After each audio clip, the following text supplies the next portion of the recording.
bên trái tôi đây là bạn tôi, anh em tôi. Bên phải tôi đây là bạn tôi, anh em tôi. Trước mặt tôi đây là bạn tôi, anh em tôi. Xung quanh tôi đây là bạn tôi, anh em tôi. Smile. Bên trái tôi đây là người tôi yêu tôi thương. Bên phải tôi đây là người tôi yêu tôi thương. Trước mặt tôi đây là người tôi yêu tôi thương. Xung quanh tôi đây là người tôi yêu tôi thương. Bên trái tôi đây là người yêu tôi thương tôi. Bên phải tôi đây là người yêu tôi thương tôi. Trước mặt tôi đây là người yêu tôi thương tôi. Xung quanh tôi đây là người yêu tôi thương tôi. How can we sing in English? So we sing one more time in Vietnamese, but you understand that on my left is the one that I love, on my right also, and also the one loved me, and also on the right and around in front. One more time. Bên trái tôi đây là bạn tôi, anh em tôi. Bên phải tôi đây là bạn tôi, anh em tôi. Trước mặt tôi đây là bạn tôi, anh em tôi. Xung quanh tôi đây là bạn tôi, anh em tôi. Bên trái tôi đây là người tôi yêu tôi thương. Bên phải tôi đây là người tôi yêu tôi thương. Trước mặt tôi đây là người tôi yêu tôi thương. Xung quanh tôi đây là người tôi yêu tôi thương. Bên trái tôi đây là người yêu tôi thương tôi. Bên phải tôi đây là người tôi thương tôi. Trước mặt tôi đây là người yêu tôi thương tôi. Xung quanh tôi đây là người yêu tôi thương tôi.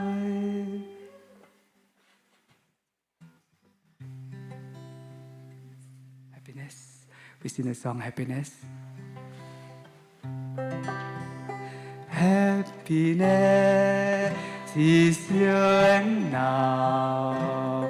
I have lost my worry. Nowhere to go, nothing to do. No longer hurry. Happiness is here and now. I have dropped my worry. Somewhere to go,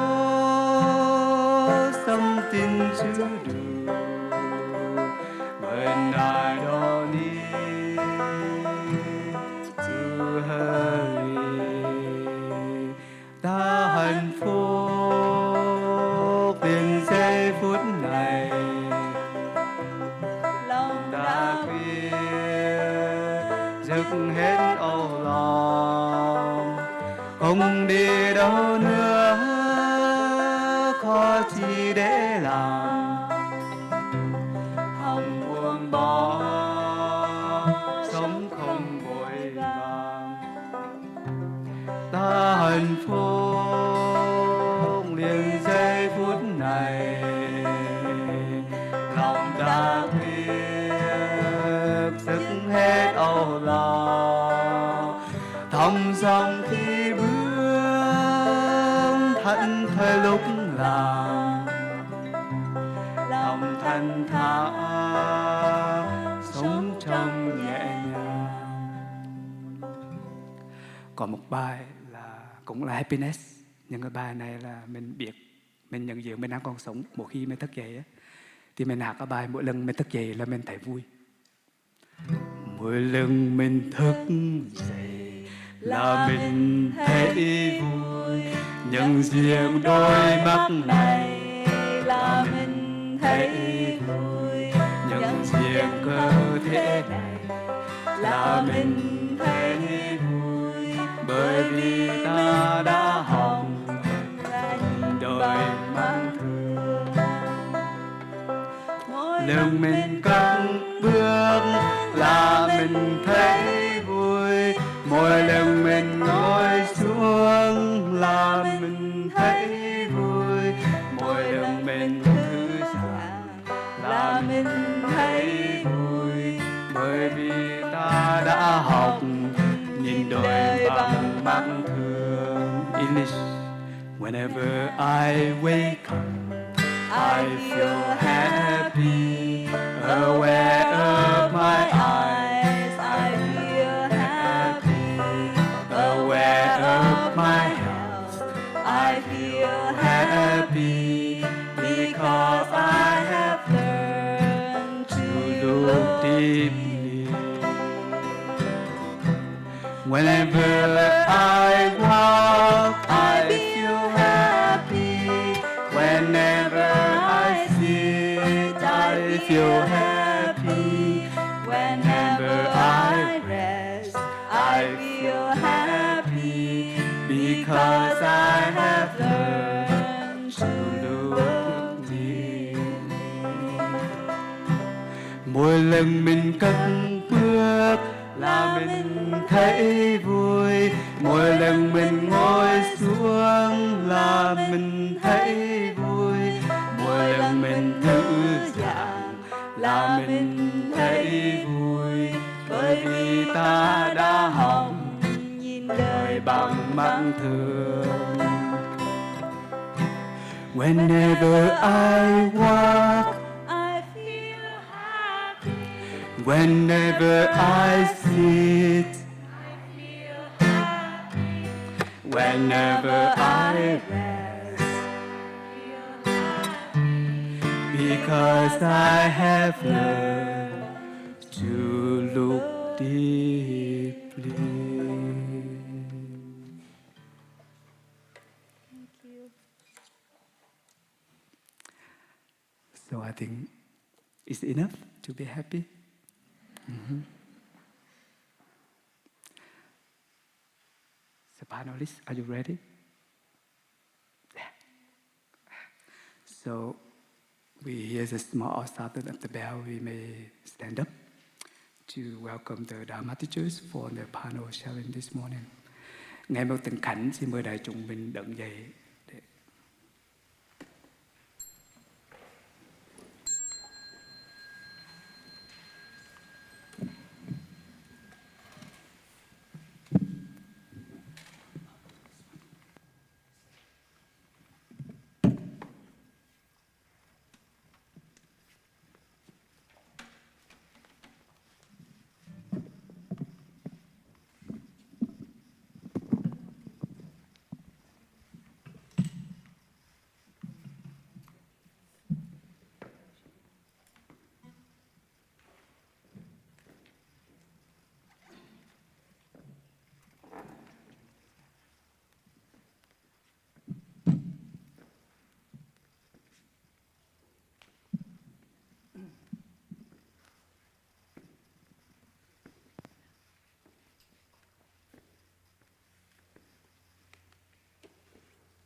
Dear respected Thay, dear beloved community, sitting here with all of you, I feel very moved.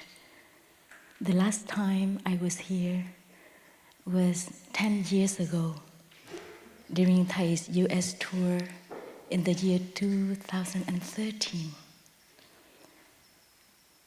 And in this hall, with my whole body, I can feel our teacher's energy. Since the year 2000, for 13 years, our beloved teacher was here in this hall many times during Dharma talks, transmission ceremonies, and he spent a whole 3-month retreat here with all the monastics he brought from France. And this morning during the walking meditation, I saw all the trees, the mountain, the sky that he used to enjoy. And all the way from the nuns' residence to the monks, from the monks' residence to this hall, to the dining hall, his footsteps are everywhere. And this morning, each of us, we stepped on his footsteps. And every time I walked,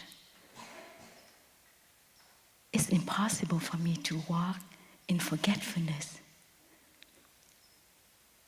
When I feel his energy, when I see his presence. And those of you who come here for the first time, those of you who have never seen him, you are also part of this big family. You are his continuation. We clearly feel that we inter-are. Our teachers' teachings, practice, bring us together. We really inter-are.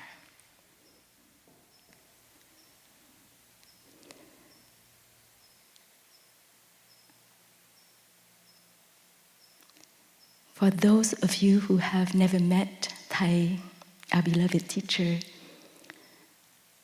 we are very lucky because Sister Khong is here. She has been our teacher's disciple since 1959, more than half a century. And we feel so comforted when we are with her because through her we see our teacher. She was at our teacher's side for many years, all the time, before we were born.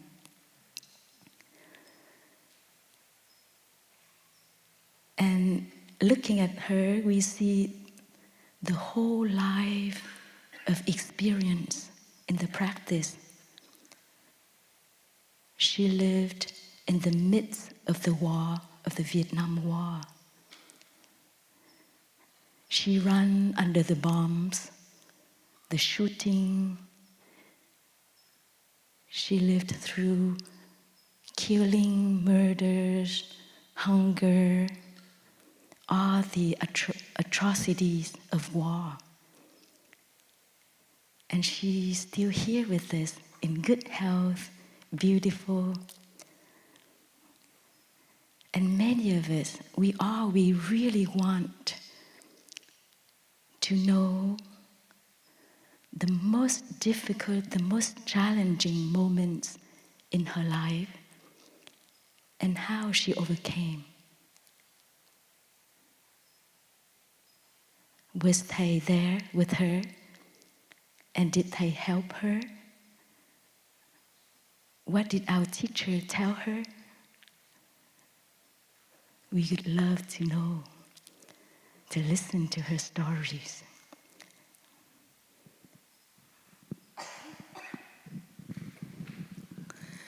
Dear friends, I'm not afraid that you don't hear me, your earphone doesn't work well. I'm not afraid that there is no one who translates for you, because before I open my mouth, you understand everything. We have been friends for many lifetimes. It's not this life that you come here. It's not by accident that you cannot find the car, but finally somebody brought you here. So we have been there already long time. We have been there friend. And even I forget something, you understand, she missed that part. I forget other thing, she missed that part. It's more important. So please, we listen to each other and we enjoy being together. The most important is being enjoy time together. Breathe of smile, smell, please. Can give me some smell, I breathe.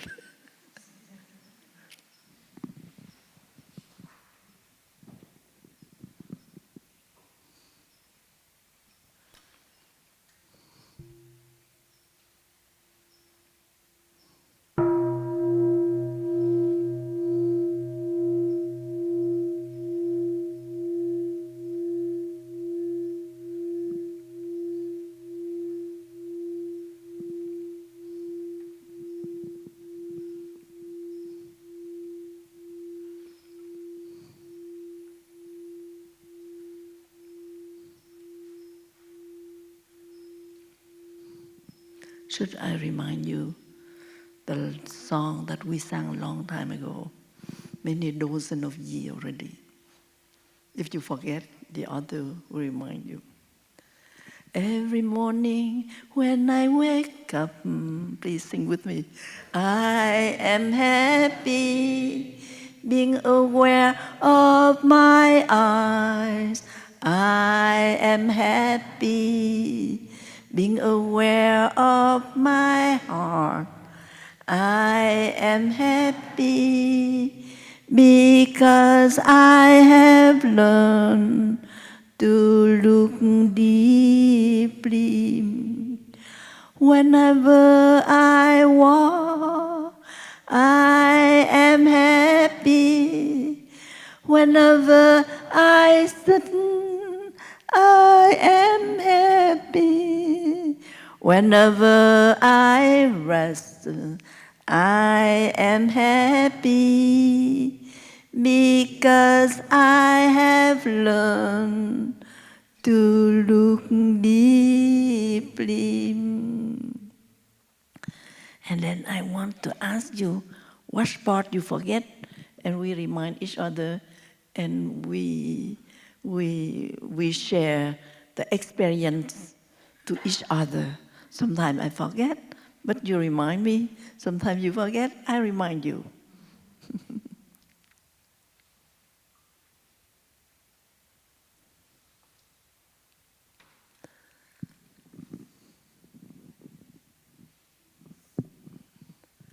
I think that this lady, I knew her 50 years or 70 years ago when she was not born.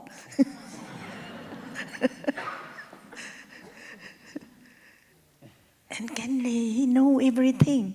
I forgot so many things. You forget that, you forget that. He remember everything.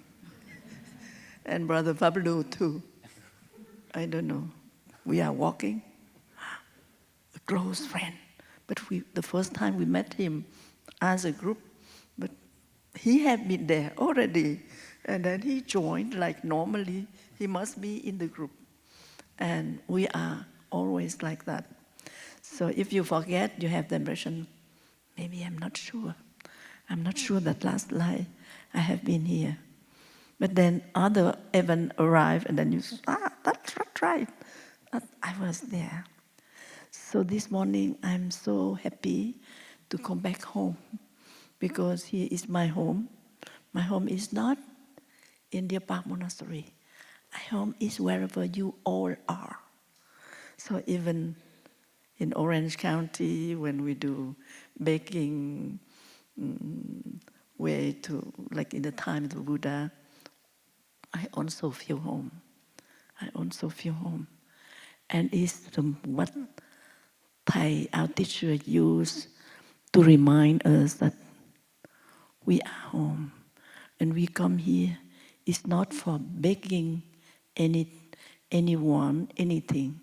You are there to make you awake and remind people to be awake of what they have been already there. Great, understanding, loving. But sometimes we forget. Sometimes carried away by some other thing. And there is moment when we forgot. And you come here in this planet in order to remind people to wake up and to be alive. And we remind each other. When I forget, you remind me. He forget, I remind her. She forget, we remind each other. And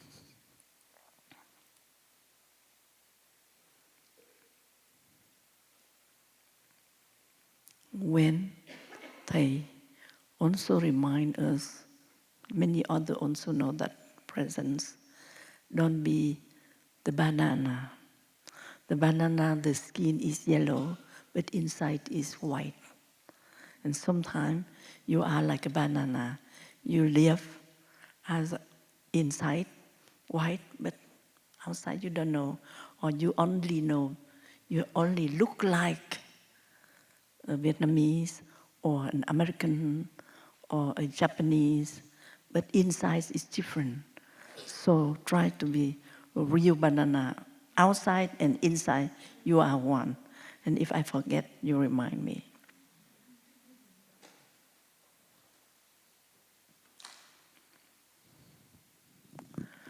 I remember many stories Thầy told us, but I don't know how to start where and when and which story would remind you the most. Maybe this story remind you a lot. Here you forgot. And sometimes here you remember more and here they forget. So we remind each other. One of the things Thầy used to say that we are Vietnamese coming from the little piece of land far away from here. And we think that we come here. There in the West, they don't have coriander, they don't have violet leaf, tiết tô, they don't have all these rau quế, rau ngò. And then you try to save this seed to bring abroad in order to plant. Even you have a Vietnamese food, but you still have coriander, rau quế, tiết tô, all these fragrant herbs.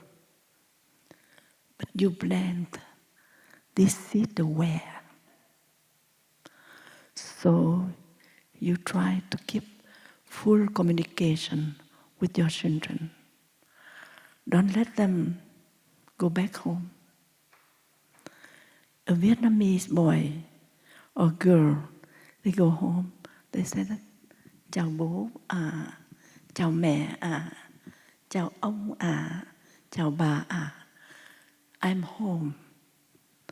But if you go back and you say, hi, hi, and then you go up to your room and you open your computer, you don't know anyone, you are really lost the important thing.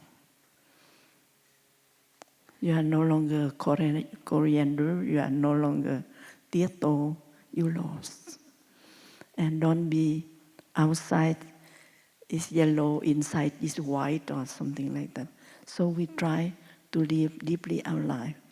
And if a Vietnamese leaving the country and they come here, they greet you and you don't see in them anything. The fragrancy, the beauty of the root of their country. And you lost. And that the parents are the way to help. If you come back and you behave not like a Vietnamese loving girl, con chào bố à, con đi học mới về, con chào mẹ à, con đi học mới về, con chào ông, con chào bà. And then you behave like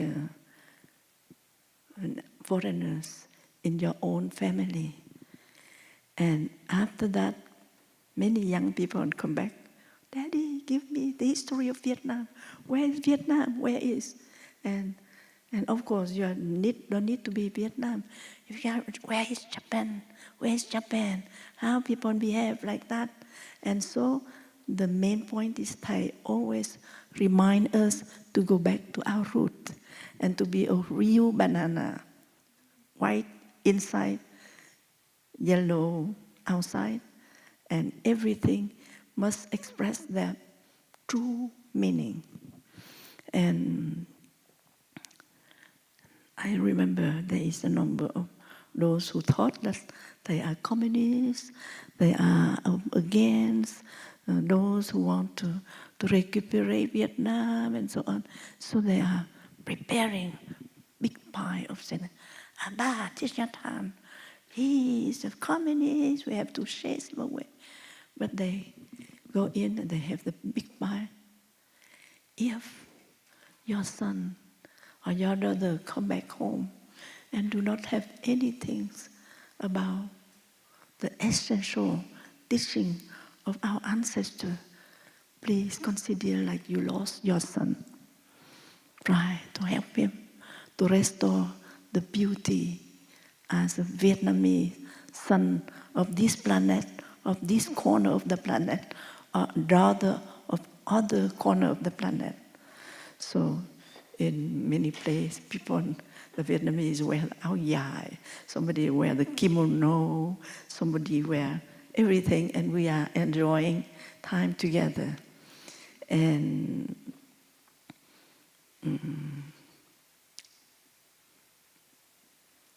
when the most difficult moment in your life. Yeah, and the main point Thầy used to teach us is mindfulness. Mindfulness is mean smriti. And then vipassana, you look deeply. You are a human being, or you are who you are. But if you go back to the deepest moment of your life, stopping to be dispersed, and look deeply who you are, where you are. And you restore your whole self. And then wherever you go, you will be yourself. You contribute the beauty of your presence on this planet Earth. Even you are in Japan, in Korea, or in Vietnam, or in Thailand, in everywhere, you are who you are.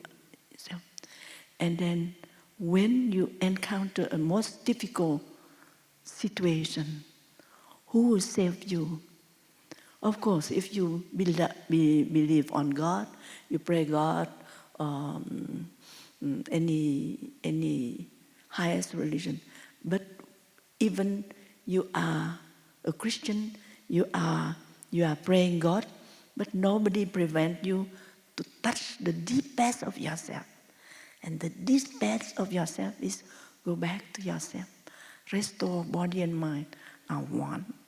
And you are fully concentrated, fully alive, fully clear in your mind, and you know what to do and not what not to do. So you have to know that, and that is called mindfulness. Samatha, vipassana. Vipassana is look deeply. So in my life, 45 or maybe 50, maybe 60, I don't know. I'm a student of Thai in 1921. No, when I was 19. So at that moment, Thai already taught me that Yeah, you go back to your in-breath and out-breath to be mindful, concentrate, look deeply, and see your way out by yourself. God will not help you if you are not yourself, your best, clear in your mind, solid, profound in yourself. And so, during the war, there is so many orphans, and I did try to get sponsorship for an orphan. Orphan need at least $10, but we request only $5, the maximum for them, and nothing for us. Our work are free. And even that, I offer the best, but I cannot send. When the war ends, new regime, new policy, I do not criticize this one or other one, but they need to reorganize everything. So all the money I send to Vietnam, impossible for the orphan to receive. And even in some time, people say that, why you are so stupid? I say that I come to the new regime. You say that during the war, I raised money for $5 for a child, and now I'm able to send $50,000 a month.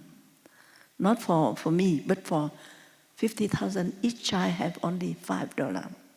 And can I send that? And I send $150,000 for 3 months for such amount of orphans. But you don't know where they are, because I have one promise, the donor, that if the money is given by you, $5, it will arrive to the child $5. They do not have $4 or $3 because our commission, we don't take any commission. And so please give to Hòa Thượng Trí Thụ, the head of all the social workers in the whole country and 42 provinces of South Vietnam. And I only request, because you are a government, I trust you, so I give you $150,000 to be given to Hòa Thượng Trí Thụ. Hòa Thượng Trí Thụ who distribute to 175 daycare centers to take care of orphans where their parents are dead, but they still have a chance to live with the grandma who is so old and cannot feed her. So during the day, the child comes to the daycare center, feed, taught by the sister, the Buddhist sister, to play, to eat, to sing with them, and in the evening they come back, they sleep with grandma or with an auntie. Only that. And the government said that you can doubt, you think that I received that money from the CIA. CIA means information, kind of. Central Yeah. CIA, terrible thing. But you can check, because at that time there is no computer. And we cannot open a file, orphans and Quảng Ngãi, how many children. We don't have that. So I said that, but Thầy Trí Thụ have, because he know that in Quảng Trị there are how many daycare centers, in Thừa Thiên how many daycare centers, in Quảng Nam, in Quảng Ngãi, and he knew how to. And you doubt that this morning, this $50,000 or $150,000 for 3 months is from the CIA. Here is the donor. And so I brought a dozen of boxes, such high, such large, such long. And everyone, there is a little sheet. And Lê Văn Đôn, 7-year-old, the father with skill during the war, the mother had a mine explodes and she died too. He lived with the grandma at that province, take care for that daycare center. And given in the West by Marc de Venoge, a French woman She's only the translator of many books, so she gives $5 per month for the child. And $5 go directly to the child, no commission. And you can check because you are the government. So you know that the money given to Thầy Thi Thủ will distribute to the child. And the officer of the embassy was amazed. So good, and they received me 5 minutes. I told them, and then they listened. And what? And then I told how I can obtain money, and at the beginning I can ask only a few friends, but then I need to go to Netherlands, to Germany, to Holland, to many other countries, England, and as a Vietnamese student, I signed up like student. Vietnamese, I have to request to French authority to allow me to go out for 2 weeks to go to Holland for press conference, visiting a number of charity organizations. And when French authority give me 2 weeks of absence in France, I have to go to Netherlands government asking the visa for 2 weeks. And then every month I have an invitation here, one invitation to Germany, one to Switzerland. And so the French woman, head of the police and that office, you come here to study, not to go around like that. And I some tear in my eyes. And, yes, I don't want to go around. I want to be student, good student. But there are a lot of orphans I cannot find near to me around the place where I live, 5%. And if I go a trip like that, I have to talk. Some press wrote something, and then I may obtain 5, 50, 70, 80. And then, you see, 80 children, they grow up without food. They go delinquents. But if somebody care for them, they will grow nice, honest, good person. She said, oh, I didn't know. So she take her pocket and she give me a few hundred francs. And I bring home Thầy. The chief of police give me 300 francs. You móc túi. You take money from the pocket of policeman. Usually, when we see a policeman difficult, we give him some money. But you pick up the money from policeman. Great. And Thầy love me because of these little tricky, sincere things. I cry, okay. So I stay in front. And so the children have I have a pile of 758 orphans, and now I have only 6% who adopt. I wait. So, okay, you go. And she gives me a few $100.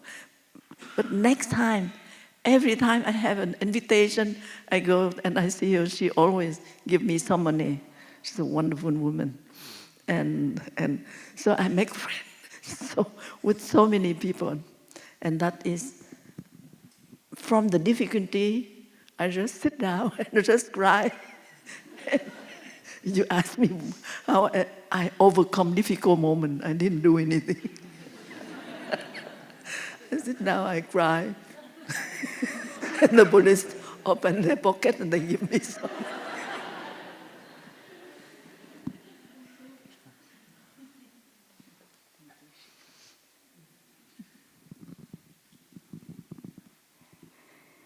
Thank you, Shiko, for answering my question. But I don't think that it was the most difficult moment in your life. So you haven't answered my question, and I know that the answers are in this book. She wrote everything. During the war, what Shiko did during the war, after the war. Shiko just told us a funny story, and the way you overcome a difficult moment is crying. But I know that there are much more than that. And thank you for telling us this story, how you, what you did for social work, and after the war with details. And so after the war, Vietnam ended, and Shiko was in exile with Thay. And at that moment, Thay started to conduct retreats of mindfulness in the West. Thay also founded Plum Village in France. And today we have cô Uyển Nghi, who attended the first retreats that Thay organized in the United States in the 80s. And we are very curious. Can you please invite one sound of the bell, and cô Uyển Nhi will share with us her sweet memories with Thay in the 80s and early the 90s in Vietnamese.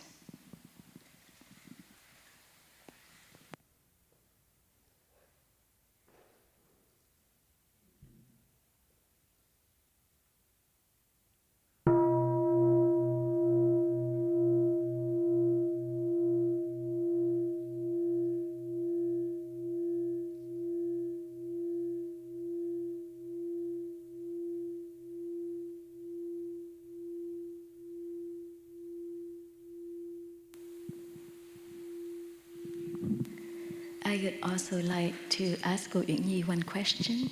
I remember the first US tours we went with Thay. We always saw you in all the retreats. And until now, with difficulty, I saw you this morning on the wheelchair. So it's not easy for you to join us, but you are here with us. You didn't miss any retreat of Thay. What made you that faithful, that loyal to Plum Village tradition?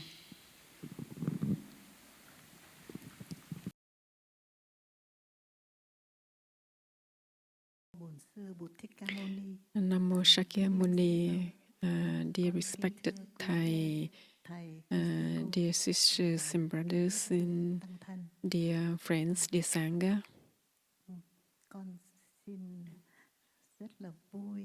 I'm so happy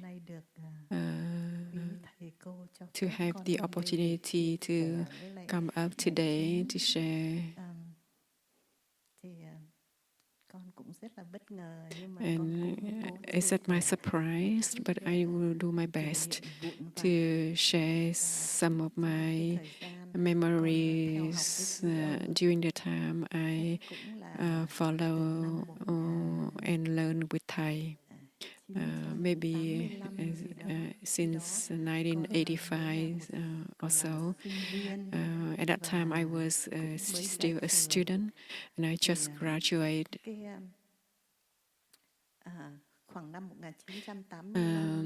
About 1985, the Vietnamese refugees those who just came to the U.S., we encountered a lot of difficulties and hardship. So when we encountered Thai in the U.S. to teach and to spread the Dharma, and we didn't know what was Thai's aspiration, but we believed that because Thai saw our sufferings, and he came to help us, to support us because we just left the country and came over to the U.S. and we experienced a lot of suffering and difficulties. And Thay was very compassionate to help us, to share with us, to teach us, so that we can have peace and joy to create our new life in this new land. And I still remember the first time that I joined the retreat with Thay in a Vietnam temple in Los Angeles. And at that time,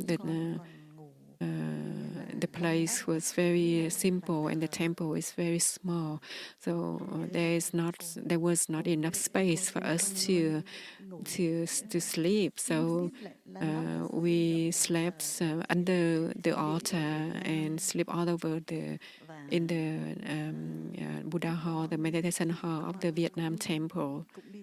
And my older sister also came with me, and she gave shy lights for my sister a lot, because her husband still in the training camp in Vietnam, and she's here alone to raise her children.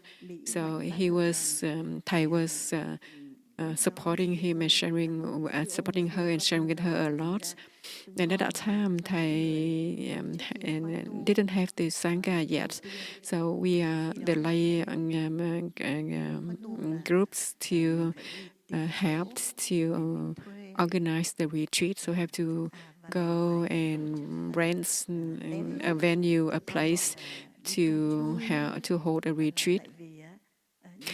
And we have to do it very discreetly, because at that time the Vietnamese community is still very it's very chaos in the community. So there are many people against Thay. So we have to organize retreat very discreetly, because if they knew, they will do something against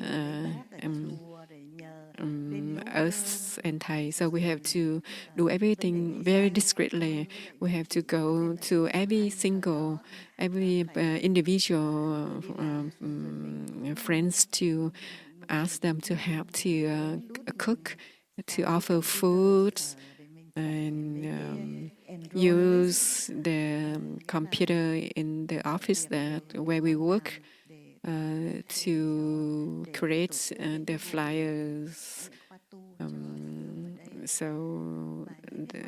To organize the retreats with Thay. And we had a retreat in the mountain. It's a very beautiful place. And at that time, Thay has a lot of time to spend with retreatants and with children. So Thay played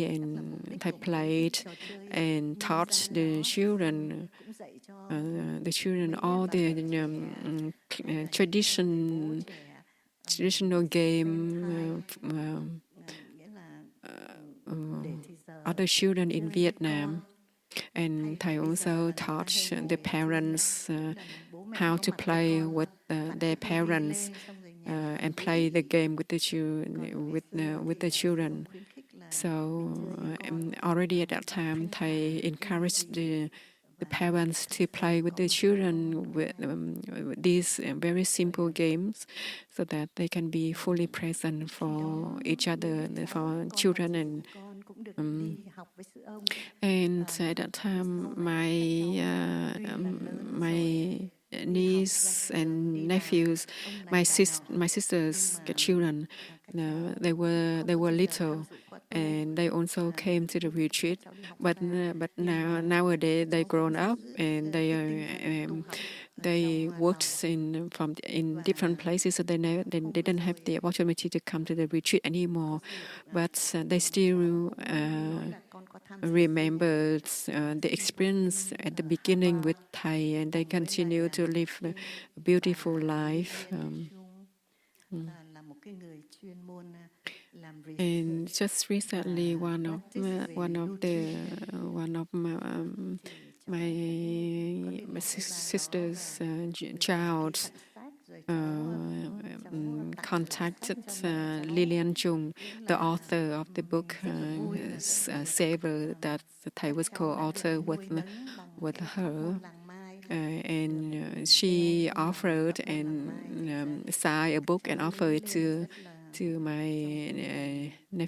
my nephew, so that he can share with his friends, so that he continue to spread the practice with his friends, so that they can live the beautiful life. And I still remember the teaching that Thay taught at that time, that we shouldn't be caught in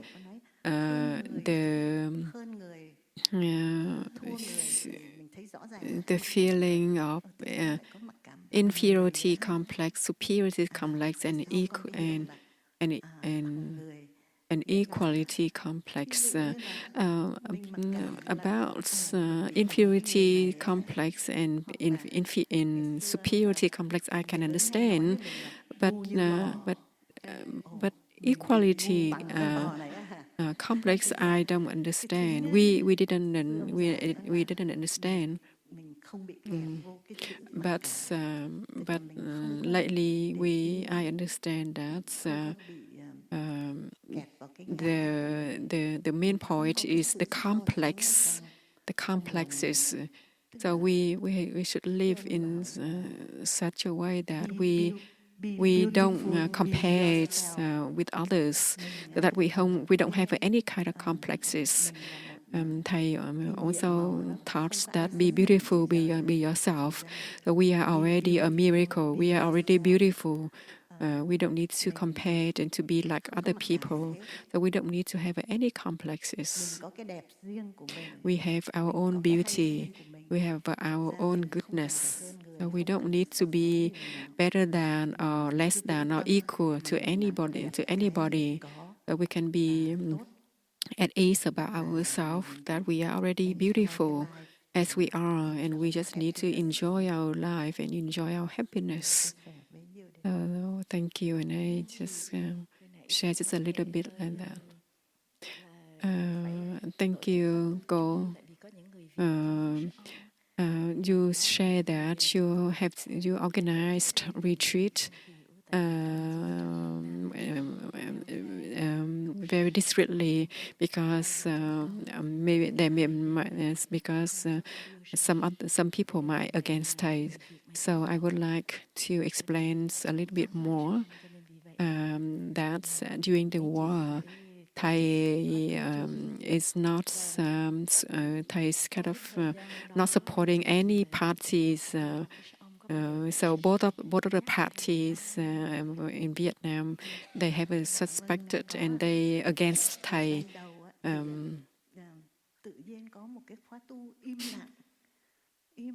So the Golden Nghiem asked Thay, so did Thay touch you anything during that time? And she said that yes, at that time Thay suggested to have a silent retreat, because every time we come together, we have a lot of things, many stories to talk and to share with each other. And at that time, we have a retreat, and at the place is near a town, a city.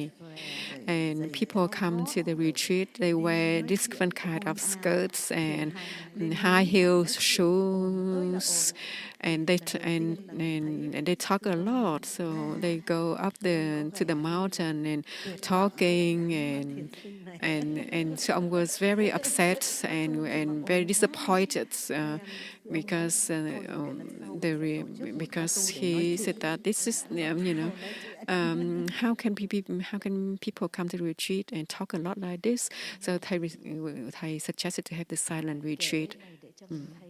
And the next retreat, we can have the talking retreat. So thank you for sharing and for us to see how difference from the retreat in the past at the very beginning and now. How it's difficult, how difficult it was at the beginning. That Thầy have to even suggest to have a silent retreat.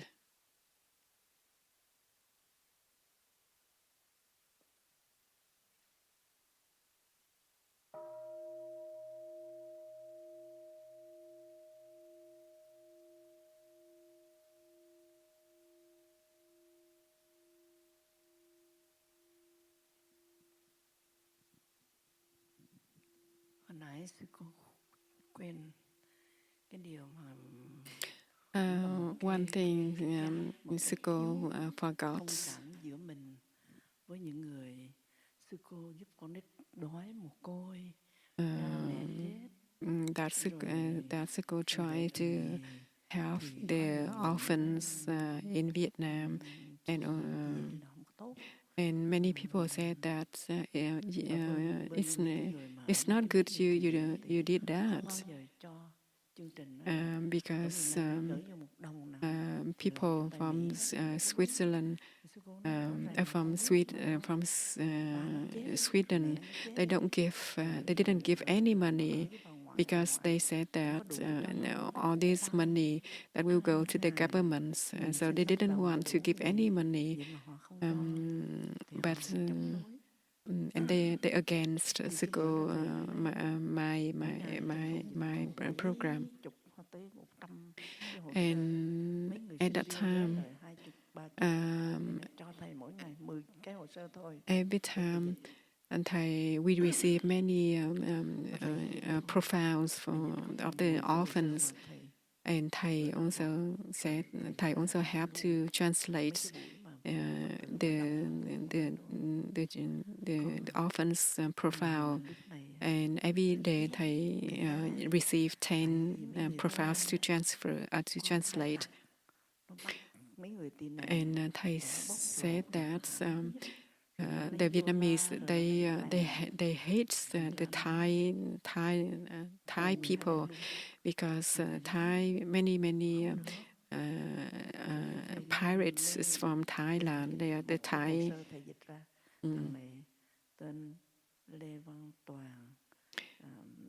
So Thầy said that no, we shouldn't.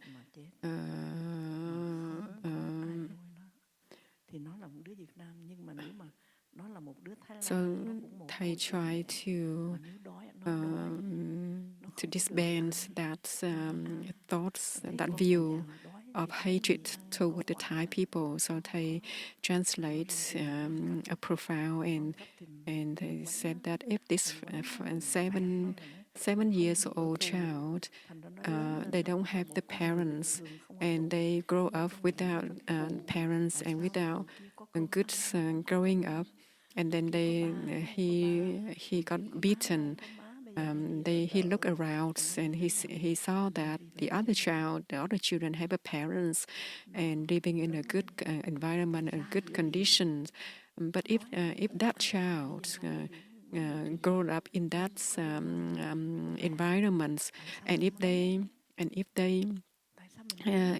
were in the sea and they see that many people have a lot of gold, money, and they would also become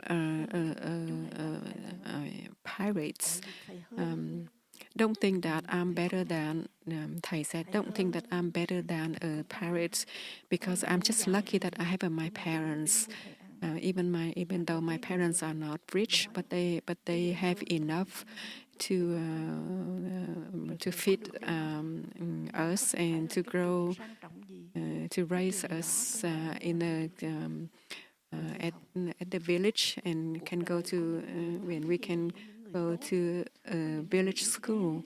So in this society, there are people who are more lucky and who are less lucky, who are more fortunate and who are less fortunate. So Thầy taught us to cultivate our understanding and love, and to look more deeply to see how many people can be raised in a good conditions, and how many people can grown up in a very bad environments. So those who raised in a good environments, they maybe become a better, a good people. But those who grown up and raised in the very bad environment, they will become those pirates.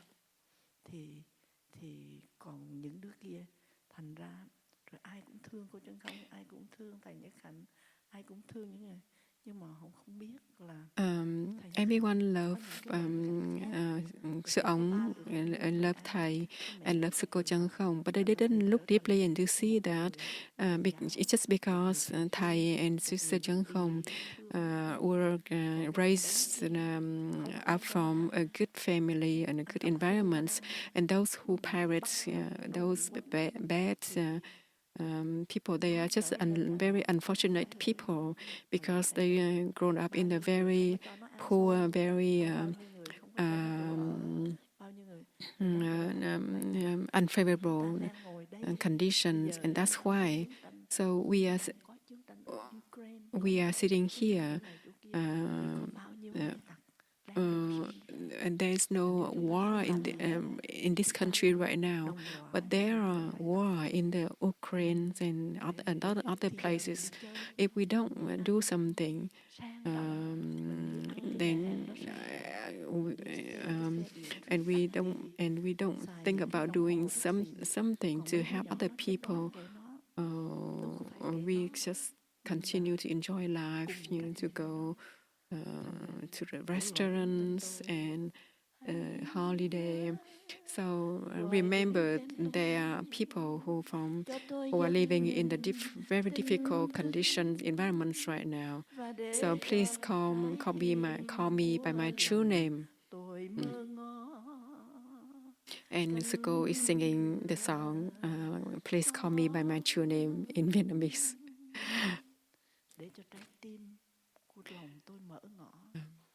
Let my heart be open to keep our hearts open so that we can help a young, poor, less fortunate person. Maybe with our normal eyes we cannot see, but if we look deeply with our insight, with our wisdom eyes, we can see that the child grown up from a very poor condition, environment, that they don't have a parents, they've grown up in a very violent family. So please remember to call me by my true name. I am also a pirate. I'm also an orphan. I am a compassionate person. So if we have, if we someone like Thầy Nhat Hanh, or if we were someone like Thầy Nhat Hanh, or if we were a pirate, don't look down to anyone, but look at everyone, and look at every human beings with the eyes of wisdom, and look more deeply, so that we can see that we are the creation of those pirates and those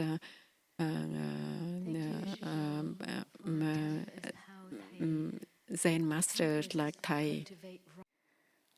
Thank you, Shiko, for telling us how Thay help us cultivate right view, the view of interbeing in our daily life, so that we can transform hatred in us. And we see that during the 70s and the 80s, when Thay took care of the victims of the war, of boat people, Vietnamese people who suffer after the war. Living in the West, Thay was also in contact with the suffering in the West.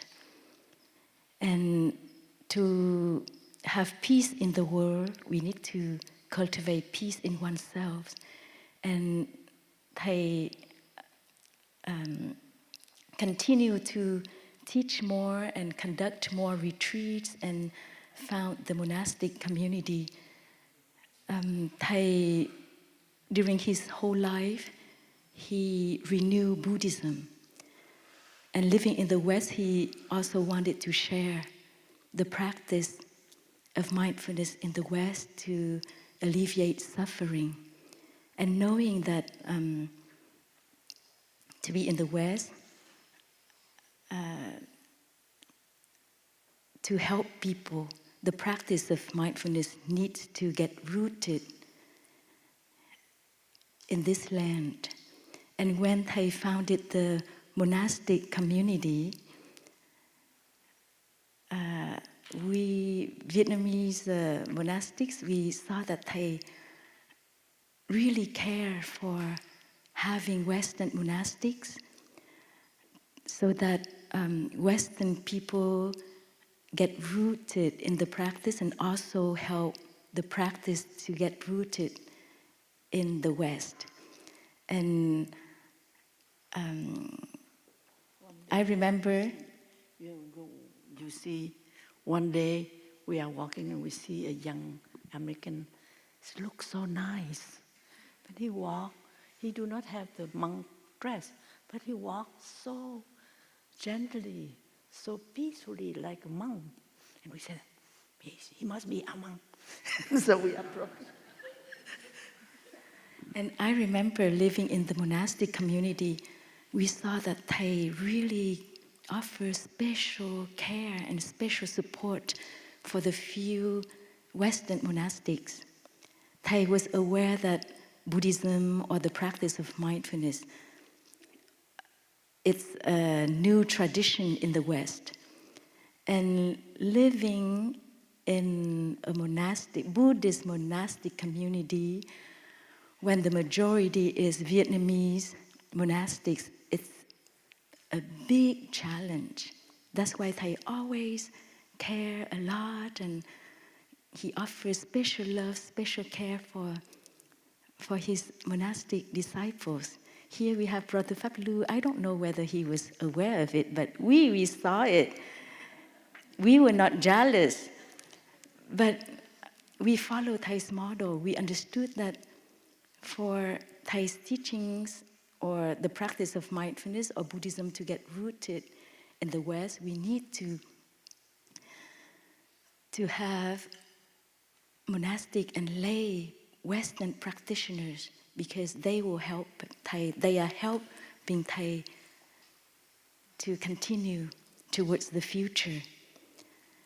And Brother Phap, were you aware of it when Thay really cưng? In Vietnamese, we use the word cưng, spoiled in a positive and cute way.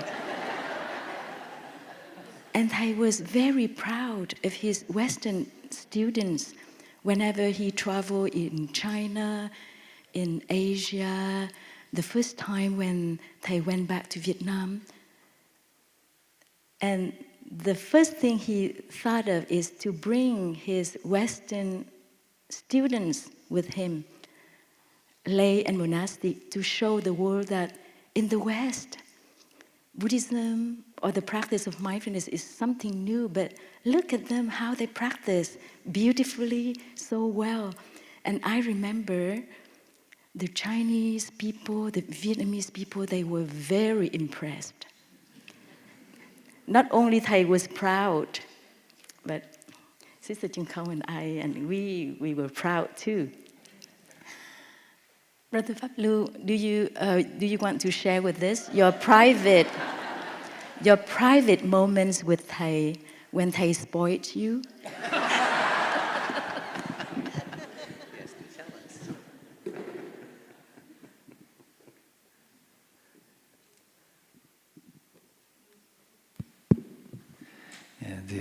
Dear respected Thay, dear Suko, dear elder brothers, younger brothers and sisters, dear Sangha. So last week, actually, I was visiting home on the East Coast, and the Sangha had a meeting about who would be sitting here. And it's a lesson about not showing up for the meeting when you get volunteered to sit to represent all of the West.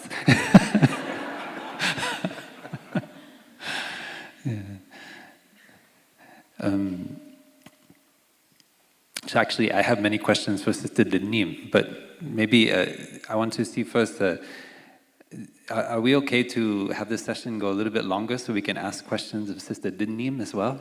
Can we see? Okay, wonderful. I just wanted to check beforehand. Because she said, oh, there will be no time for you to ask me questions because it's so short. So I just want to make sure before we get towards the end that we have plenty of time to ask Sister Concentration some questions too. As I know I'm the moderator, I ask questions to you. Yeah, but Thay taught us about the host becomes a guest, and the guest becomes a host, right? Yeah, đúng rồi, yeah.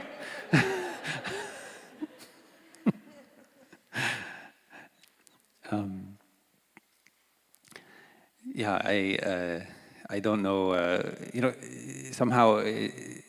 When we all step into this path, when we meet Thay, then we step into a bigger narrative, which is, bigger than any one person. And I think Thay was also aware and constantly was saying it's not about Thay, but about the collective consciousness. And so somehow, given Thay's practice and Thay's transmission from the ancestors, like our grandfather teacher, who walked in protest against the repression of Buddhists in Hue, in Vietnam, during the Nghiem regime, as well as the subsequent American war in Vietnam. That kind of thrust Thay into a central place in the narrative of history, and we are so fortunate because Thay's practice and the transmission Thay received from the ancestors allowed him to show us all how to, live our lives in a graceful way, with joy, amidst all of the anger and hatred and misunderstandings that are there. And so, I feel that, like Suko Shankong, our elder sister, shared, that somehow we all have an affinity, however you want to describe it, and that's what brings us here, to be together and to practice together. And whether we have Vietnamese ancestors or we don't have Vietnamese ancestors, it's not so important. What's important is the Dharma and the path, and that we keep true to our path. So from my point of view, I don't know about West and East so much, but I know about a little bit about practicing the Dharma, and I feel that somehow when I encountered the Buddha Dhamma, then my life became very magical. And I had a deep commitment in my heart. And actually, I didn't know Thay at that time. I didn't know the community. I hadn't read any of Thay's books. But I just practiced mindfulness as I learned it from the Buddha. And I said, okay, at least I can do this with my life. I can put my whole heart into practicing this, and then I try to let go of everything else and not hold on. But I still hold on to things. I at least practice to let go of my idea about who I am or my culture or all those things. But what I learned from Thay was how important it is to nourish our roots. And so I have Christian roots, Catholic roots, and although I was not raised Catholic, but actually Christianity is more of a culture than a religion in a way. I mean, there's a religious aspect, but it's more of a culture. And America is a very Protestant Christian country, and I was from a Catholic background, so which is a little bit, has a special relationship in the U.S. and so, like, for example, my tendency is to be very, very, very respectful towards teachers. and those who teach, who transmit to me. So when I was in college, I was like that, and I have a little bit of fear towards my teacher, my professors, and a lot of respect. So I think I already, actually that's part of our culture in the past. It's maybe not so much now. But when I came in contact with Vietnamese culture, I saw, oh wow, I feel affinity. Because in Vietnamese culture, you have a lot of respect for the teacher. And so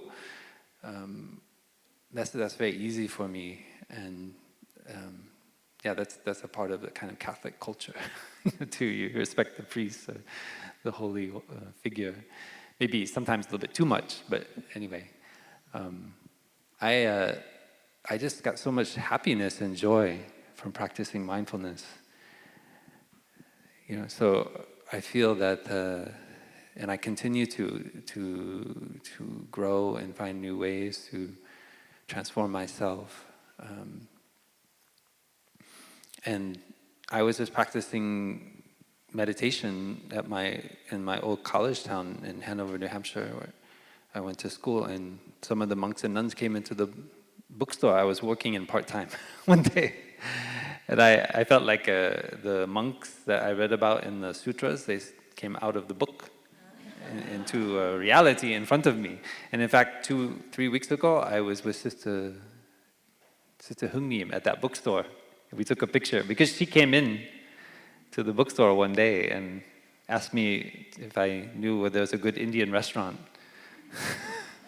So we were there back at Dartmouth a few weeks ago, and we took a picture there. So I thought, wow. And it was very funny. There was a man working in the bookstore, and when the monks and nuns we walked in, I said, be careful. I was sitting there 21 years ago, and a group of monks, and then the nuns came in there, and now look at 20 years later, I'm a monk. Still a monk.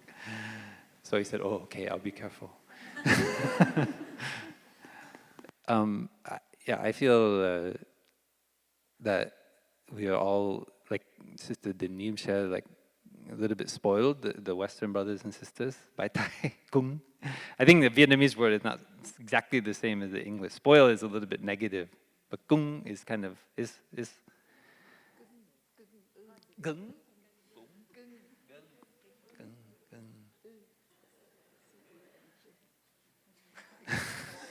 Spoiled, okay.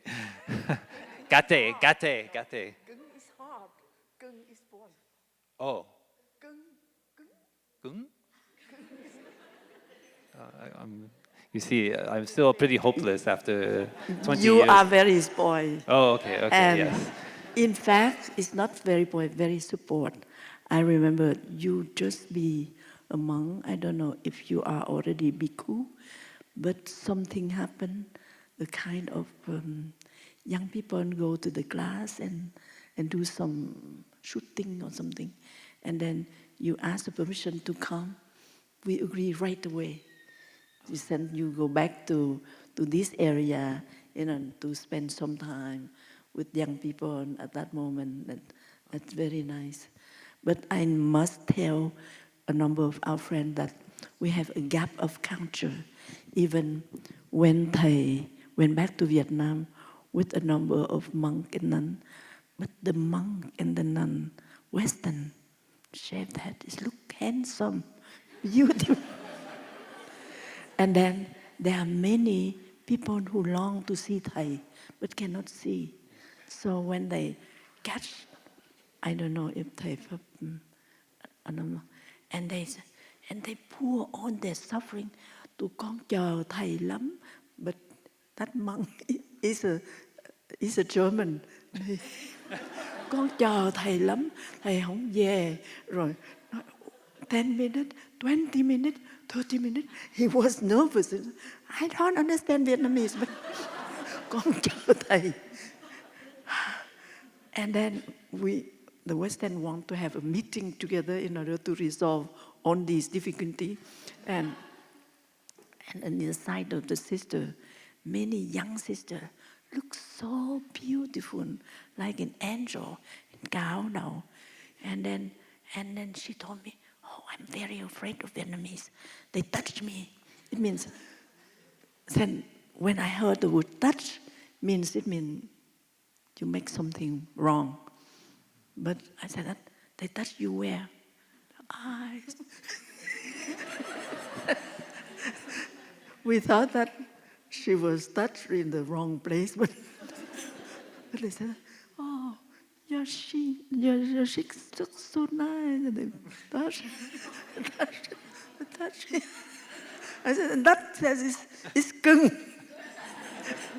Kung means spoil, but so sweet. But I'm touched by the. So it's a wrong perception. And Thầy Phap Thanh also feel wrong perception because I don't understand Vietnamese. But several young monk Vietnamese spoke a long time. Tụi con chờ Thầy lâu lắm. But Phap Thanh cannot understand. But because to be in touch with Thầy Phap Thanh, it means to be in touch with Thich Nhat Hanh, because Thich Nhat Hanh is surrounded by so many people and the security and so on. And the gap of culture is like that. And many Western sisters feel touched, but it's not wrong. It's wrong perception. It's not touch, but kung.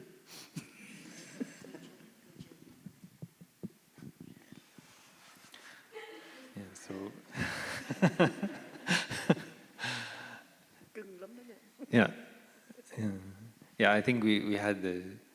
Also, when I came in the Sangha, there were many Western brothers and sisters who had already been there for years. And then I remember the year we ordained, some left, some who were in the Sangha for a while. And so I feel like there was already some learning in the community about how to incorporate the two cultures, or the different cultures, into that. So I feel like I was spoiled in that way a little bit. It made it a bit easier because I had many elders who are not in the Sangha anymore. And because it was kind of a learning process about how to do it. But I have to say that for me personally, because I grew up in the US and there are many Dhamma centers, and I went to visit many places before I asked to become a monk in Plum Village. And I saw that at that time it was the only community where there was actually a sincere effort to try to live together with between the Vietnamese and the non-Vietnamese. So I was very touched by that. And that was a big reason why I wanted to become a monk here, because I saw that the Dhamma is not just something you read in books or you get through the form of the practice, but it's transmitted through the ancestors and the way of living in daily life. And so I want to live together with my brothers and sisters, not have like a kind of Western... You remember there was this thing about Western Hamlet, and then anyway, when I came in as a novice, there was all this talk about having a Western Hamlet, and then like a Vietnamese Hamlet or something like that. And I thought it was very strange. That was the last thing I wanted, was to have a separate community, right? Because I feel deeply that growing up in America, that we struggle now to maintain any kind of form of community in our culture. And so as a young person, when I looked around after my college years, and I tried to see, well, where is my community? I could not find it.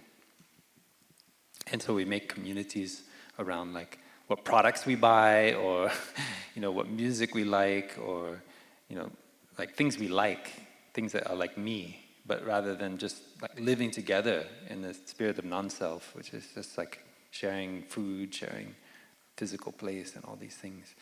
So when I came to, at that time, Maple Forest Monastery, and I saw that happening in Vermont, I was very moved, and I thought, this is what we need deeply in this culture. It's what I need personally, but it's also what America needs and what we're missing. So somehow, just to bring it back to the first point that I made, that I feel like Thay is kind of inserted, and also Sukho kind of somehow in the midst of this historical narrative, which is much larger than any one person or any one country.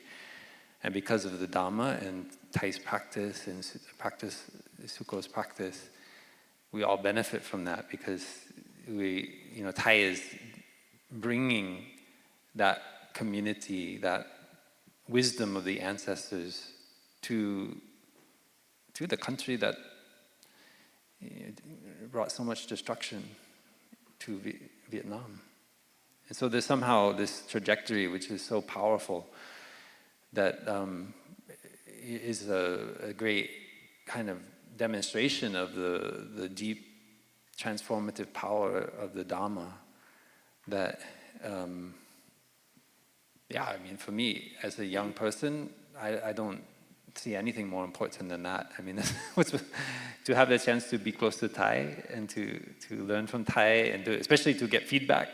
Sometimes I never forget when Thay give me feedback. Like one time I remember I was sitting right over there where Sister Uyển Nghiem is doing the guided meditation for a retreat, and I did all 16 steps of mindful breathing in one guided meditation. And then Thay, we had the monastic retreat, I think, and Thay said, it's a little bit too much. In front of all the monastic sangha. But Thay was so skillful. I knew Thay, Thay saying, the guided meditation, Phap Blue, is too fast, too much. Things like that Thay was so skillful and gentle. So I feel a little bit spoiled because I think if maybe I was Vietnamese, I would get more of a stick. I don't know, is it true? No. Thay's always so gentle to everyone. I don't know if it was a generational thing, or sometimes I felt like, I'm getting it a little bit easier because, I don't know. But another story, I mean, about being spoiled, Thay used to have a hut, which is not there anymore, in Clarity Hamlet. And the most difficult thing, it's on my mind for more than a year, I could not let go of it, was that at that time it was very difficult in the Sangha to ask to go to like your sister's wedding. And I only have one sister, and I knew she was getting married. And I said, how can I ask the Sangha to go to the wedding of my sister? Yeah, because I knew that with my sister, that our relationship long into the future will be affected by whether I will be there at her wedding or not. But at that time in the Sangha, it was not kind of accepted in a way to ask to go to your family's wedding. It's like you should only go on a home visit every 2 years, and it's very, And so then I was here at Deer Park, and so it took me a long time to ask the Sangha to go, and the Sangha finally accepted that I could go. But then we had a big surprise, which is that Thay came to Deer Park with all the Sangha because they were making a movie about Old Path White Clouds. And so Thay gave a talk with the Dalai Lama in Hollywood, and I thought, but then I saw, okay, Thay is going to go back just before I leave to go to my sister's wedding. But then Thay stayed longer. And then I met the screenwriter for the new film. And then Thay decided, Phap Blue. And then that screenwriter was going to come visit Deer Park. And then Thay announced to the Sangha, Phap Blue will host the screenwriter when he comes to Deer Park, exactly the day before my sister's wedding. And I thought, oh no, why? There's some kind of ancient twisted karma. So I knew I had to go, and many days I had to go down to Thay's hut and beg forgiveness of Thay and ask permission to go to. And Thay was in the hut doing calligraphy, and I knocked on the door. So you have to understand, I'm very, when I have teachers, I put them very high, and Thay is like the highest of the high. So I was so nervous to go and ask Thay, explain, and I saw that when Thay invited me in, and I sat down, and Thay continued to do calligraphy. And I thought, because Thay already knows when you want to ask something that Thay's not going to like. So, Thay continues to practice breathing and doing calligraphy. And so I explained to Thay why I asked Thay's permission. I cannot be here to host I forget his name, David something, the screenwriter for what was going to be the movie. No, the screen, it wasn't Larry, it was another. But anyway, and I saw maybe it's my perception, but when I asked Thay, I felt like he started doing calligraphy a little bit faster. Thay was a little bit more brisk. I said Thay's not happy. And then, but Thay breathed, and it was very beautiful because I saw Thay was also taking care of his emotion. Because Thay doesn't know much about making movies, and it's all very new for Thay. I didn't see that at that time because I think Thay knows everything. I see like Thay really wanted to have that movie made for the benefit of so many people. Like a story of the Buddha's life. It's just very human. And so Thay's also taking care of Thay's emotion. But Thay is very expert in doing that. So very quickly Thay said, Thay understands. Thay told me. After a few moments. And so Thay allowed me to go and go to my sister's wedding. But anyway, that was just one that comes to mind right now. You talk about, because, yeah. Huh? Yes, he agreed. Thay agreed, yeah. Thay said Thay understands, and so then Thay agreed to let me go. So Thay is very compassionate. But it's also a lesson for me that those things that I put my own personal thing first, rather than looking for the Sangha and the community. So I feel like Thay had a lot of patience too. I feel I'm a very slow learner, that's why I'm still here in the Sangha. I make a lot of mistakes before I learn. And so that's why I have to keep staying in the Sangha a long time. Because usually I realize what I did wrong maybe a year after I did it. It's like, oh, right, oh, yeah, right. That's why Thay said that. So I feel that's why I have to stay in the Sangha my whole life, because otherwise I miss that opportunity to get the insight. So yeah, this is short. Sorry, it's a little bit long, but so I know it's 12:15 and we want to listen to Kenley. Kenley is also going to share, but we have to also ask some question of Sister Nghiem. Yes? So yeah. Thank you, brother, for your sharing and story. Now I understand that when they trust you a lot, and then sometimes it's difficult because they gives you more work.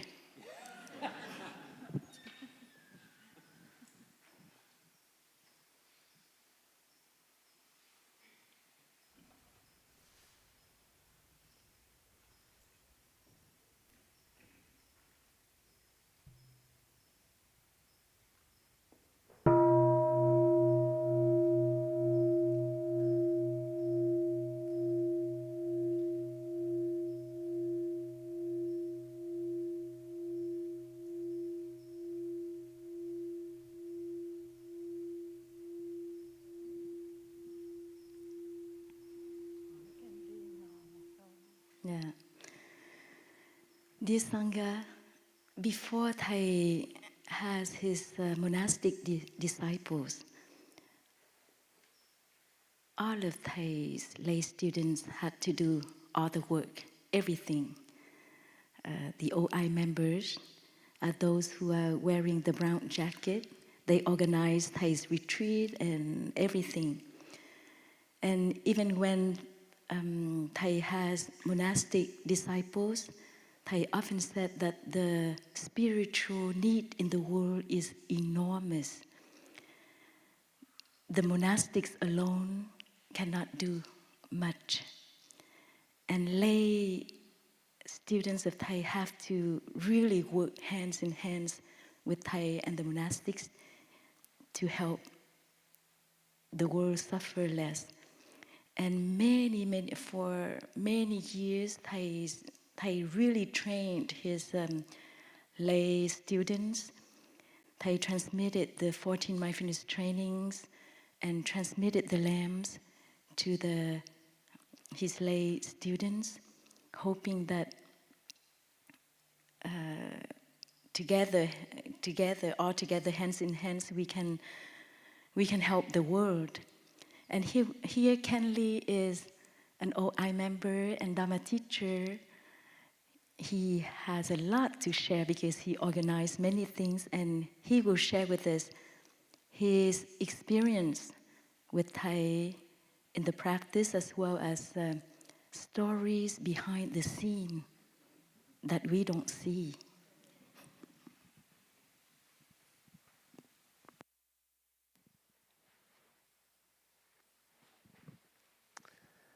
Dear Thay, dear Sukho, thank you.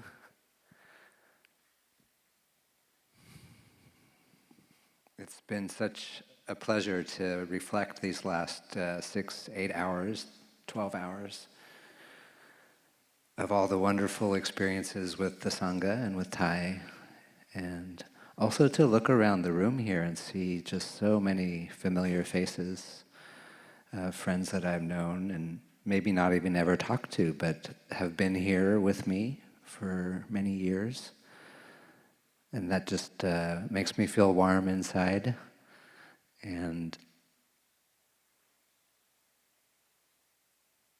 see how Thay is coming to the West to offer the mindfulness practice has been a great gift for so many people who live here in America, as well as other countries in Europe and Mexico and Canada and far beyond.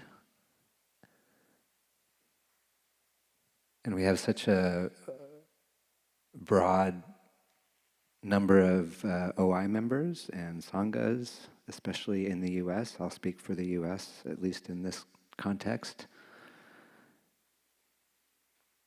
And from there we've learned how to, most importantly, I don't think there's a single Dharma talk with Thay where he didn't talk about breathing. He's taught a nation how to breathe and how to practice in the present moment. And the present moment isn't always easy. The present moment may be difficult, but we still can practice the present moment in our awareness of what's taking place in our heart, in our emotions around us.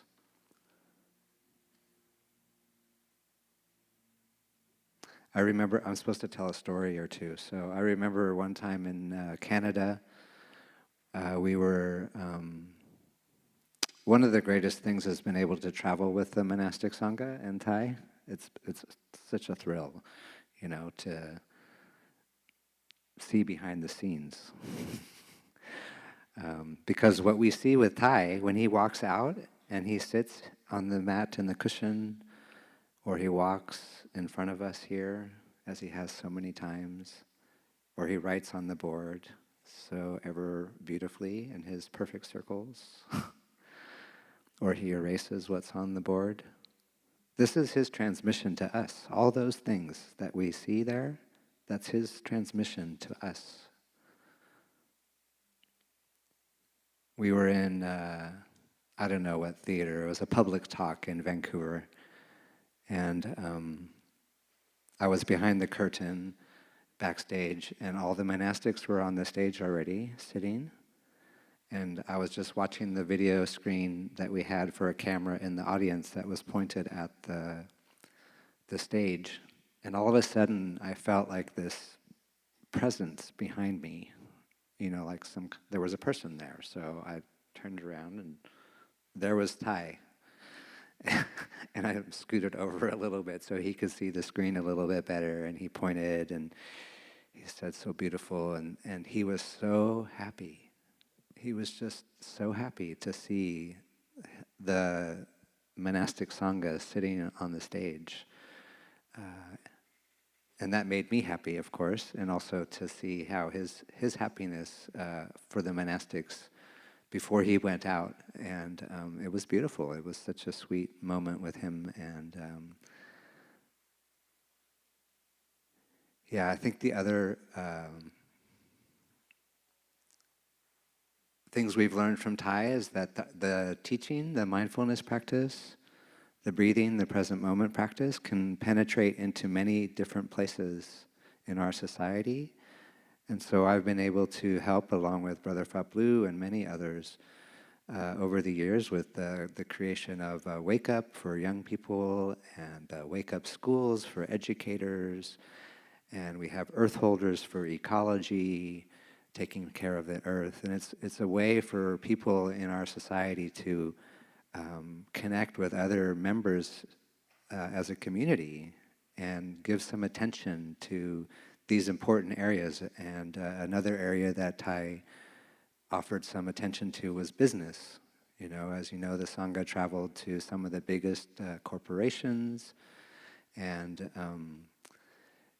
our first, some of you may know, we have a relationship with the founder, CEO of Salesforce, and our first event with him was, well, it's over 10 years ago now, maybe, but 10 years ago? Oh my goodness, yeah, it was 2013. So I helped organize this event for CEOs only at Mark Benioff's house. And just before the event, Thay Phap, who was with me, said, we need to go in and share with Thay what's going to happen, what the schedule is and all that sort of stuff. So we go into his room and we sit on the floor, and Thay is sitting in this big, we're in a fancy room that's been offered. Thay's in this big chair, much bigger than he is, and he's just leaning back, just with his arm resting on the side of the chair, and he's resting, and I can tell that he's exhausted because he's been traveling so much. And it reminded me immediately that, we get to see Thay when he comes out in his freshness and beauty and able to teach.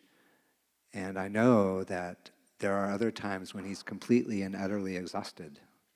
And he rests and takes care of his body so that when he comes out, he can offer that freshness to all of us. And it was a good lesson, because it was a lesson for me to remember to rest, because I don't rest.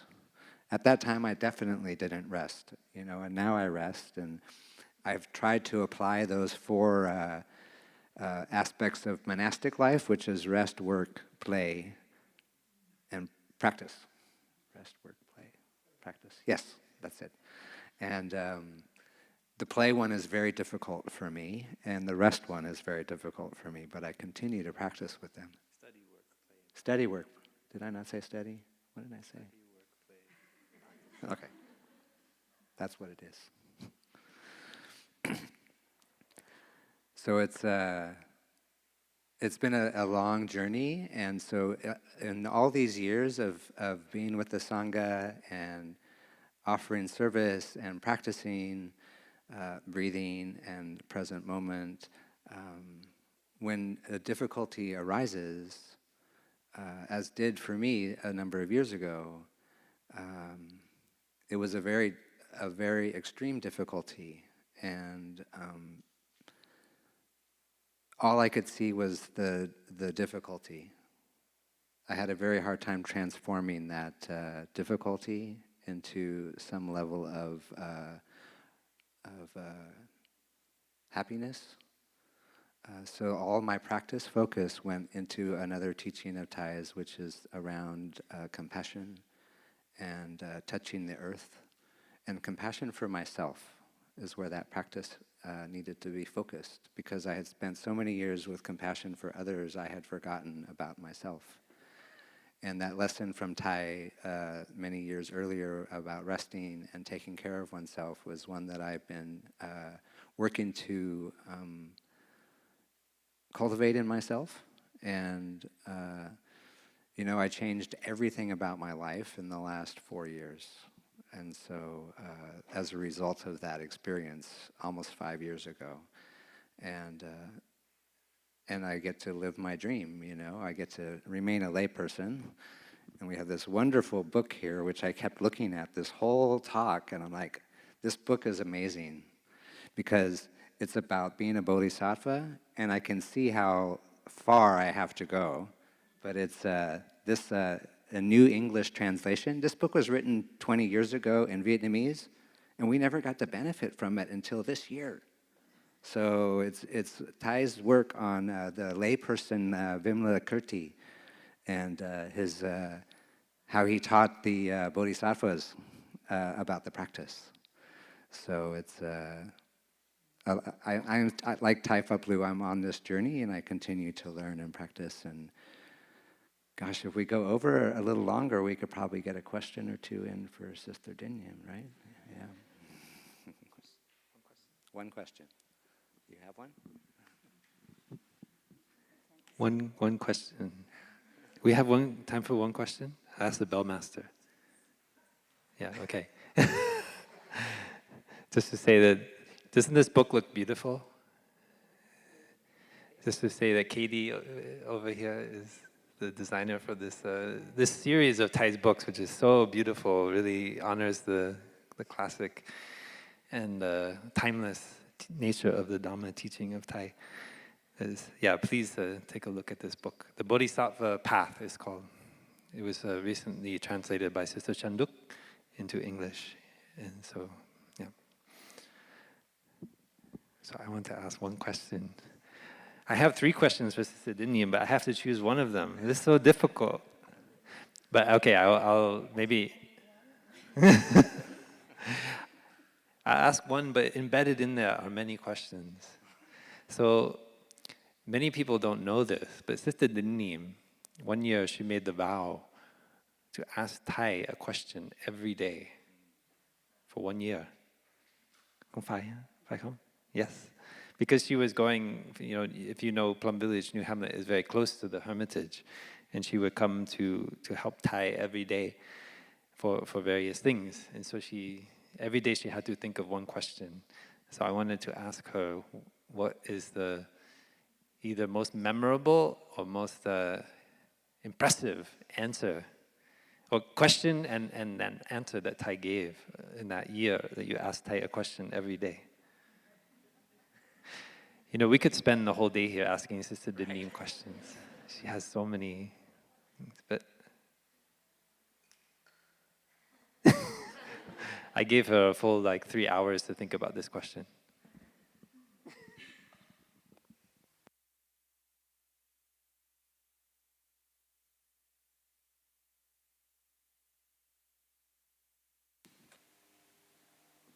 I cannot escape, Brother Van Lu.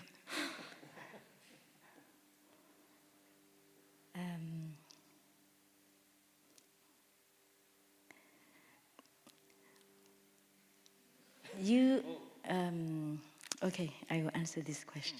I'll try. So I promised myself that every time I see Thay, I will ask him a question.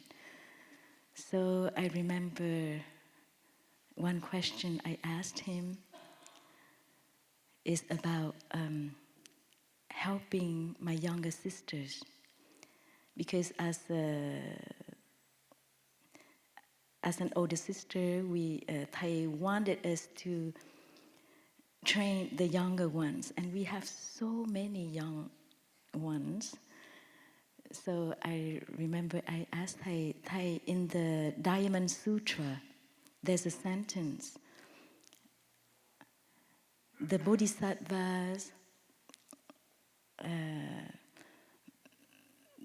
the Buddhas and the bodhisattvas, they really take good care of bodhisattvas. You remember that sentence?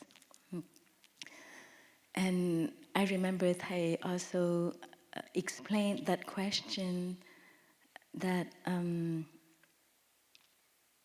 when we want to invest our energy,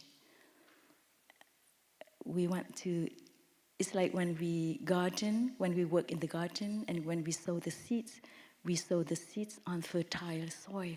We don't sow the seeds somewhere that we know that all the seeds will be gone and they won't grow into plants.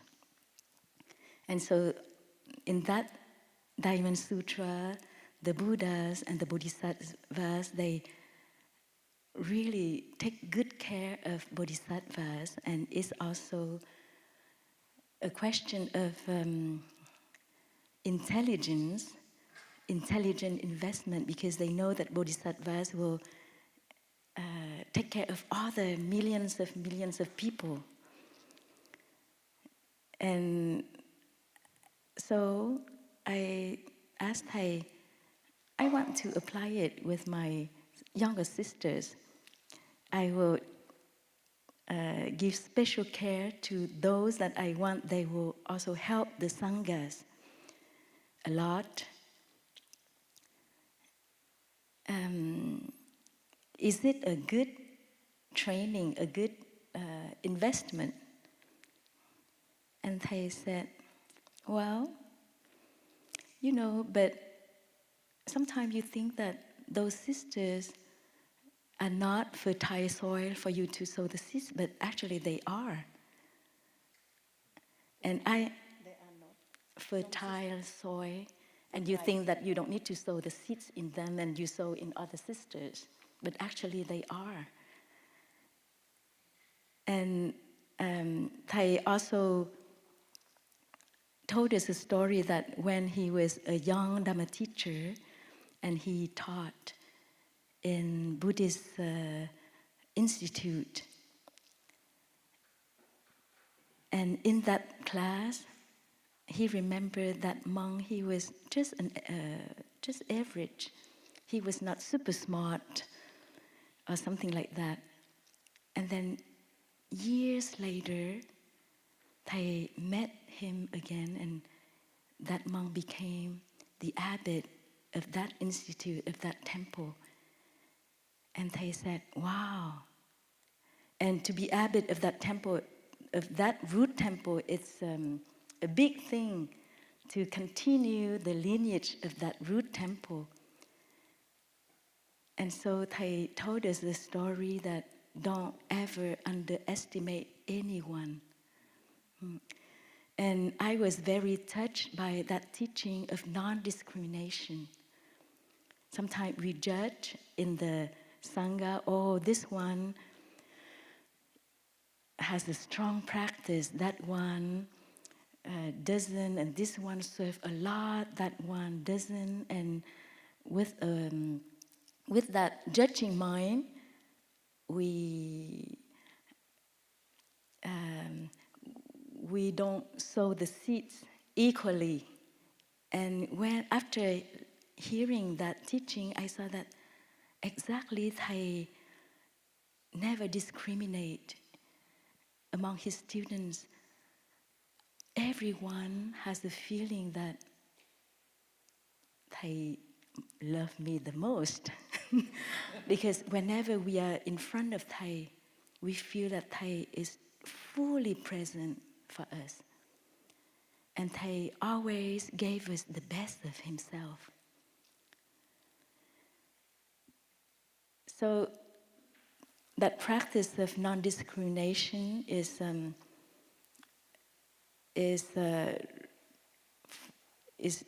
really, it really touched me, and I'm trying to follow that teaching every day for my monastic sangha, as well as whoever comes to me, our lay friends.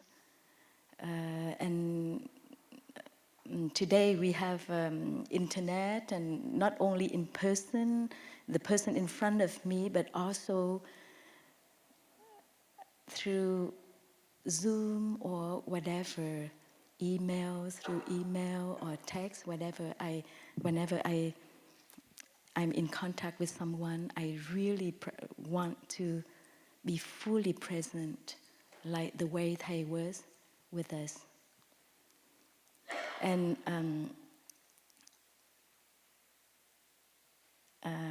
Brother Phap Lu, before he wanted to ask me also the most challenge when I attended Thay during his last 7 years. I was thinking a lot about this question more than the question you just asked. And I think the most challenging moments during those 7 years were the moments when I compare Thay at that moment with Thay in the past. Because when Thay was in good health, like Thầy Pháp Lưu said, he was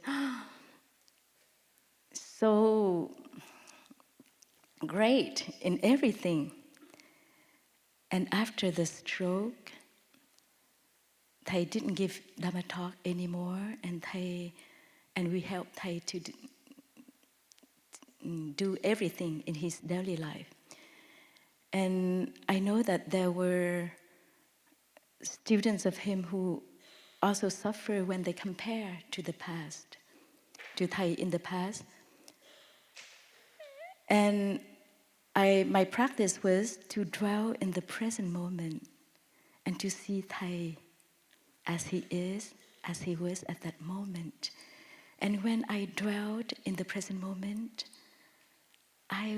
it made me so happy to see Thay's presence, to enjoy Thay's presence. However he was, I just enjoyed his life, his presence. But when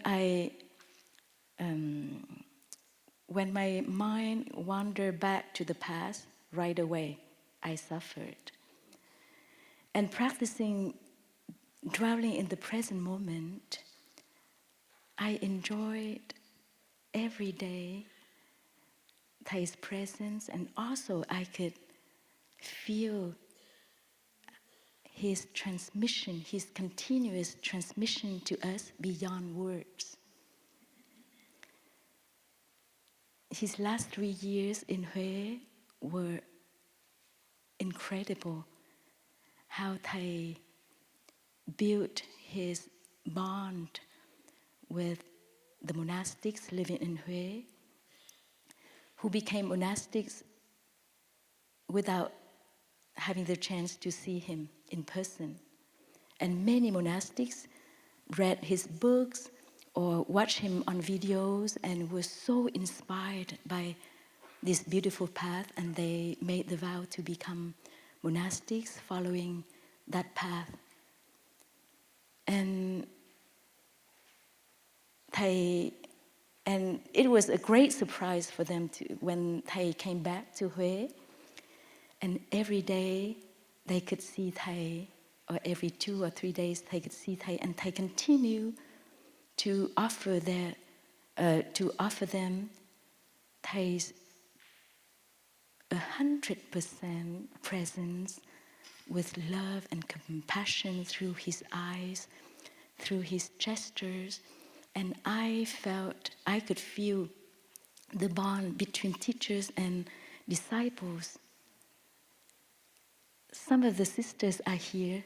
They have changed centers. They come from Diệu Trạm.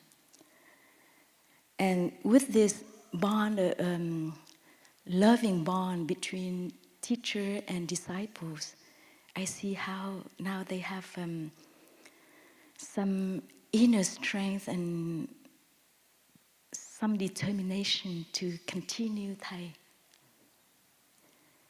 And until the last moment of his life, he continued to offer and to transmit.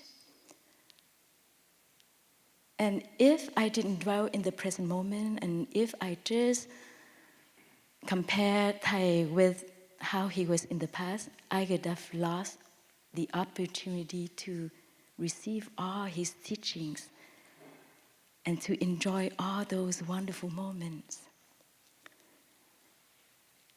And the last 3 years he spent in Diệu Trạm, every day was happy days, every moment was happy moment for all of us.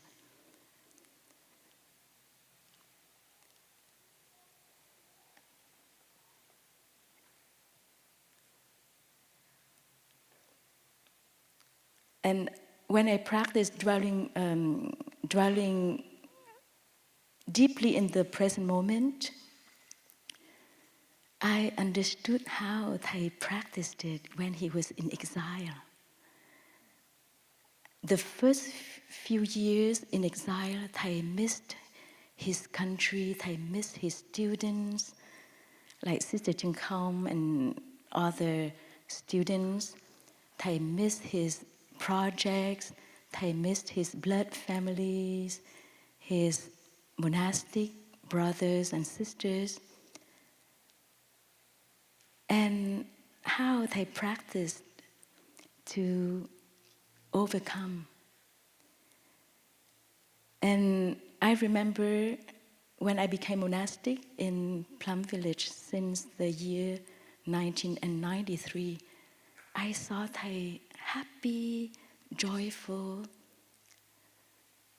Thay often told us that, you know, that we are the luckiest people, the most fortunate people in the world. We shouldn't complain anything. We are.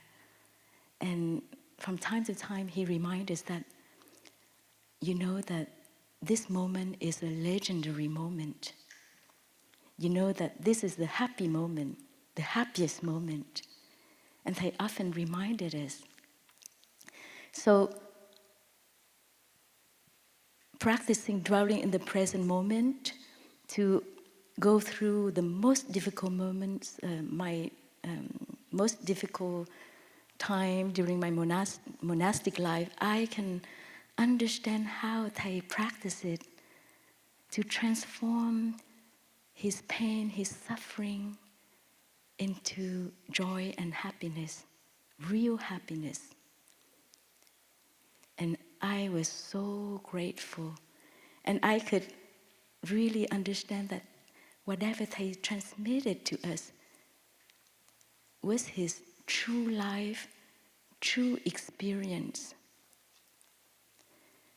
And I was also very touched during the funerals in Hue. For the week of funeral, some of Thay's attendants, including me, we continue to attend Thay staying in his room. And many people from all over the country and from far away from other countries, even during COVID time, they came to his room to pay respect to Thay.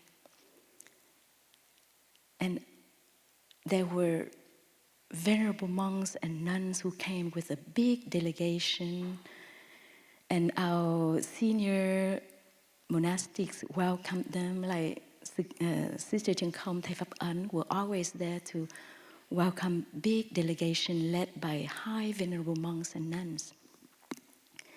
And I always stayed in Thay's room, and suddenly I heard a gentle voice talking to Thay next door, in front of Thay's picture. And the words really touched my heart, so I very gently, very discreetly, I looked out to see who he was. And I saw a young monk kneeling in front of Thay's picture.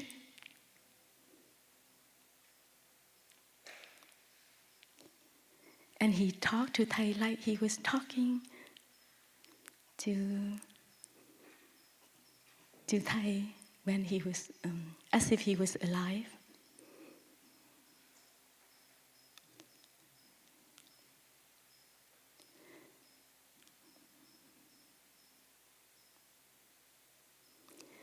He said, "Dear teacher,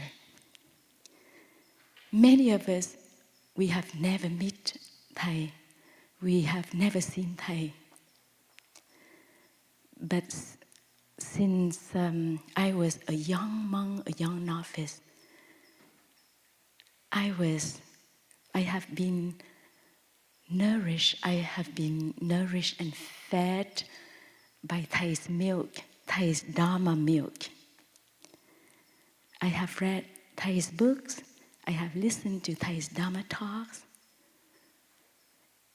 And even though I've never met you, but the way I am today is thanks to you. And I feel that you are in me.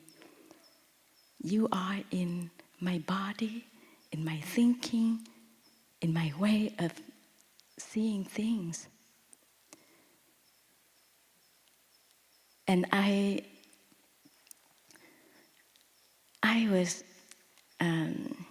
was crying listening to him.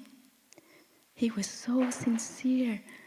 And when Sister Chân Khong and Brother Phap were out there with big delegation, this young, not so young, this monk, he just found a way to get to Thay's room.